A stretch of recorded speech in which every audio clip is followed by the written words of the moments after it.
Napaluha ang isang ina ng malamang kapitbahay niya na halos kaedad na niya ang nagpaibig at umabuso umano sa menor de edad niyang anak.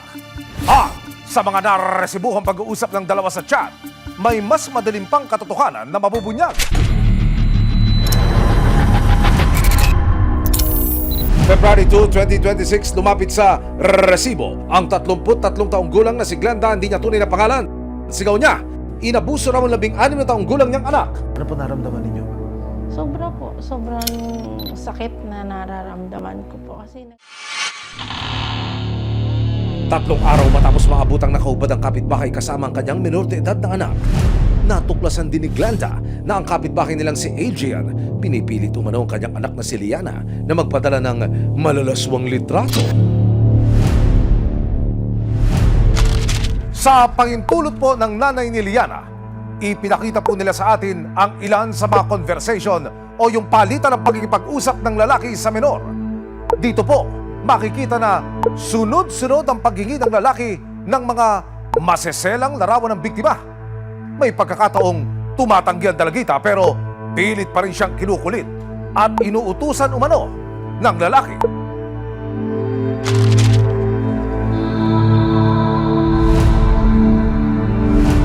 Anong naramdaman mo lalo nung madiscover mo yung palitan ng mga mensahe na yun? Doon po talaga, sobra po talaga yung nararamdaman. Parang hindi ko po kayang tingnan na yun po yung nangyayari.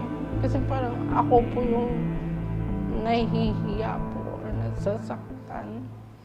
Sa pagintulot ni Glenda, nakausap ng resibo ang 16 na taong gulang na anak. Meron ka masasabi kay mama? Pati na kay papa?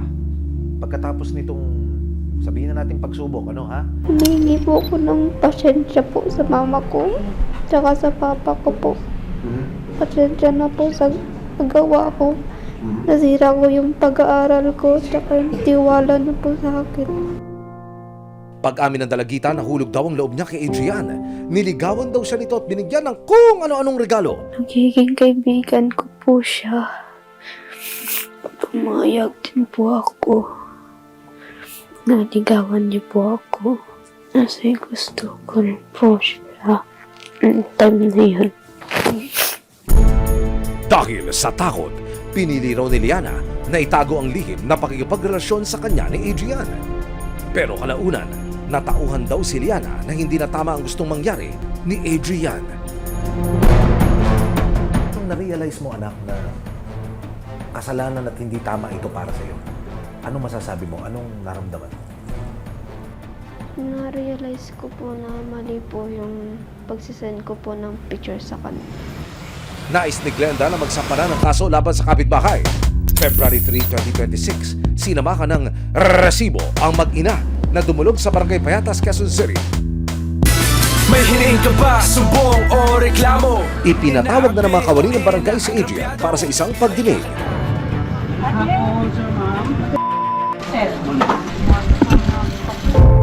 Habang naghihintay, hindi maiwasan ni Glenda na kabahan kung sisipot si Adrian. Natatakot po ako na kinakabahan po.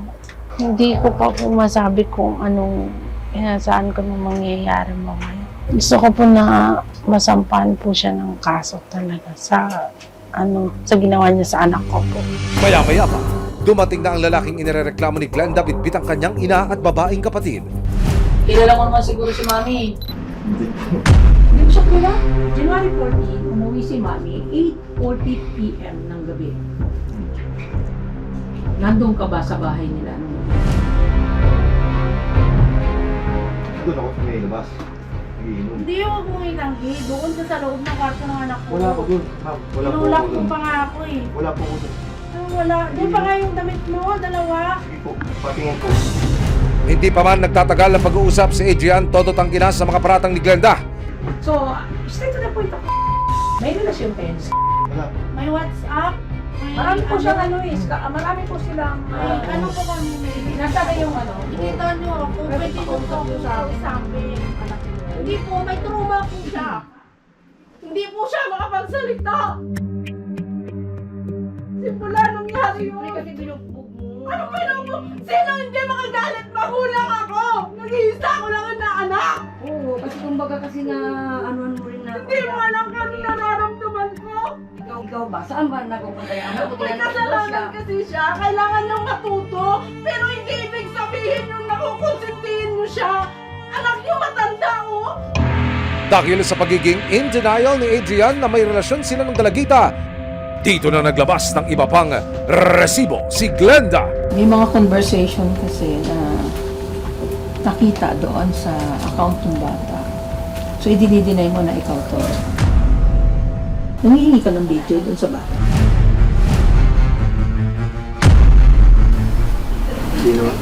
Hindi ka nangihingi? Dahil sa akin, yung cellphone ko nakikita yung kung kanino nakaregister. Sige. Merong putol dito eh. Hindi, sige, go. Kanino nakaregistered yan? New. Sino yan? Ako po. Kumpirmado, si Adrian nga ang nakakausap ni Liana online at nang hihingi ng maseselang litrato ng dalagita at nang makita ng busy head ang mga litrato na nasa mga chat, nadagdagan ang tensyon sa usapan. So, bakit mo bang dinay na Bakit i-deny mo? Halika ate, babae ka. Halika.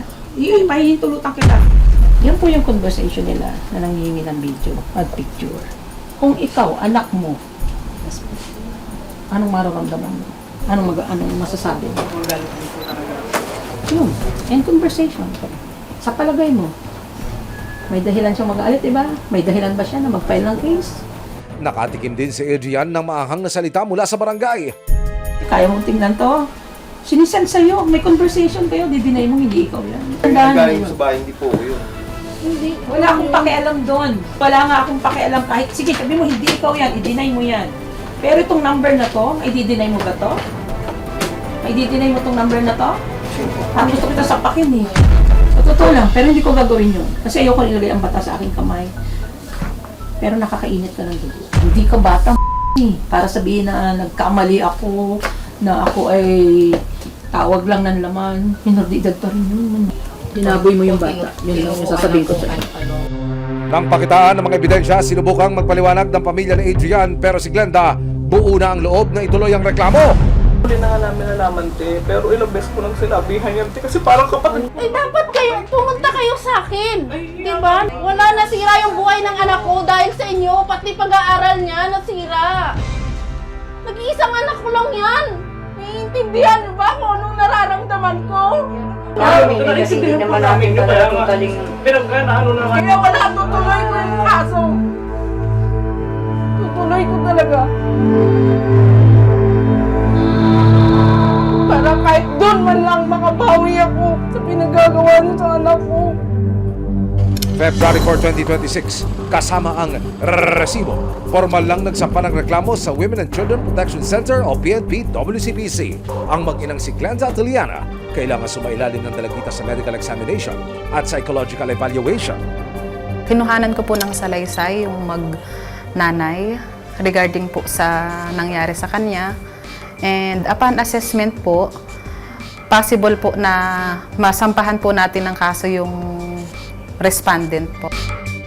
Kasalukuyan ang inaayos ng PNP WCPC ang mga papeles para tuloy ang maisampalaban kay Adrian ang mga kasong paglabag sa RA 8353 o Rape RA 7610 o Special Protection of Children Against Abuse, Exploitation and Discrimination Act. Sa tulong ng Social Services Development Department ng Quezon City, sasailalim din sa counseling si Liana. The fact na minor de edad siya, ilang taon yung perpetrator, masyado pong alarming yun. At parang nandun kasi nakuha yung full trust ng bata. So kaya yun yung dapat naming ma-work out na maipaliwanag sa bata, maintindihan niya na yung ginagawa sa kanya is pang-aabuso. Dahil sa mabilis na pag-aksyon ng resibo at ng mga ahensya sa sitwasyon ni Liana, mas makakahinga na ng maluwag si Glenda at umaasa na makamit ang inaasam na hustisya para sa anak. Nagpapasalamat po ako sa GMA Resibo na mabilis po yung action na binigay nilang tulong po sa amin. Salamat kasi nung time na yun parang nawalan na ako ng pag-asa na bigyan ng hustisya yung nangyari sa anak ko. Pero andito po kayo na tinulungan niyo po kami.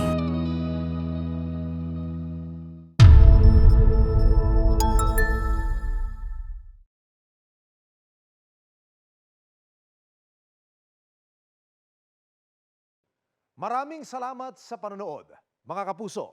Para masundan ang mga reklamong nasolusyonan ng resibo, mag-subscribe lamang sa GMA Public Affairs YouTube channel